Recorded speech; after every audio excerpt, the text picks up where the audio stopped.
Hello and welcome aboard the Intense. This morning we're looking at our clock. Oh, it's 4 a.m., totally dark.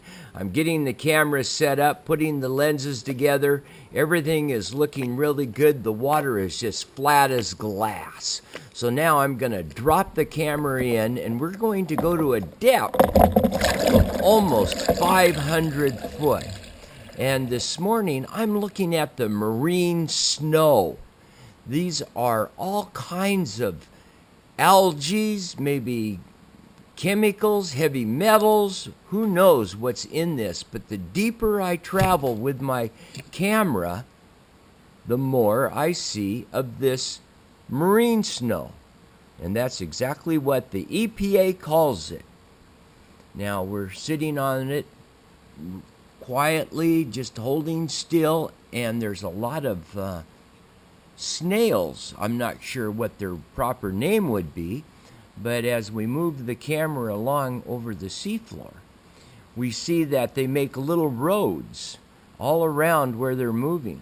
I think it would be fun maybe in an upcoming short to speed the camera up to almost 2,000 frames a second and actually watch all of these snails move around in the seafloor. So as time goes on here with our production work, I'll bring that to you. So kind of be looking for, I don't know what I'd title it, snails traffic on the bottom of Puget Sound. Hey, that'd be a good one. Ooh, look at this. See, there's a lot of, in this current right now, we're traveling about 8 knots. The minus tides in Puget Sound, the swift current, you can see the marine snow, how it moves across the bottom. But my camera can fly in 12 knots of current, no problem, and land and sit still. And you can see here from the photo that we get a really good picture using these 2K cameras. We've moved out of a kind of a sandy area. Now we're moving into more of a rock shells, clam shells possibly.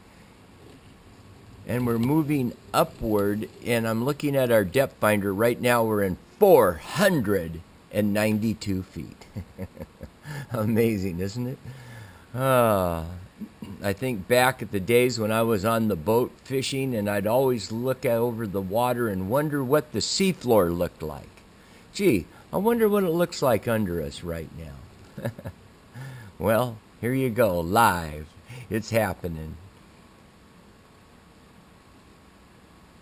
I really do enjoy looking at the different types of shells, the size of the shells.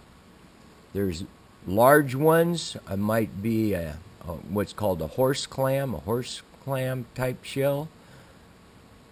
It's hard to say when you're just kind of moving along the seafloor. You can't really tell sometimes what it is. And other times when it's something obvious like a fish, of course you would know. There's a couple of them right there sitting on the seafloor. I don't know if those are called Irish lords or just what. Looking at my depth finder again, we're still coming up. We're at 487 feet. So there's a ledge here that we're just slowly moving up towards the surface a little bit, and it hasn't changed a whole lot. Still a lot of shells on the seafloor, lots of marine snow, and heavy current, which makes it a little bit hard to keep things steady for you as we're flying along. But we're doing all right. We can see what's happening. But look at the sand. See all the grooves in the sand like little roads? Well, those are made by the snails that move around. And as I said before, when I get the studio organized with 2,000 frames a second, I think you can actually see those move around like Interstate 5 out of Seattle. Traffic jam on the seafloor of Puget Sound. How about that? It's coming. All right, let's move on.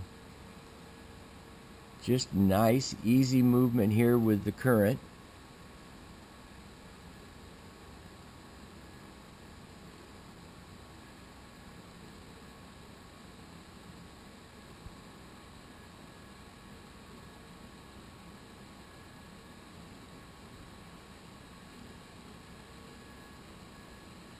You almost get mesmerized by looking at it. And I sure appreciate everybody taking the time to watch these episodes that we put together on Doc Sees Under Puget Sound. And if you've just joined us for the first time, here's a special treat. The moon full with the smoke covering it. Bye-bye, everybody. And we'll always wear your life jacket.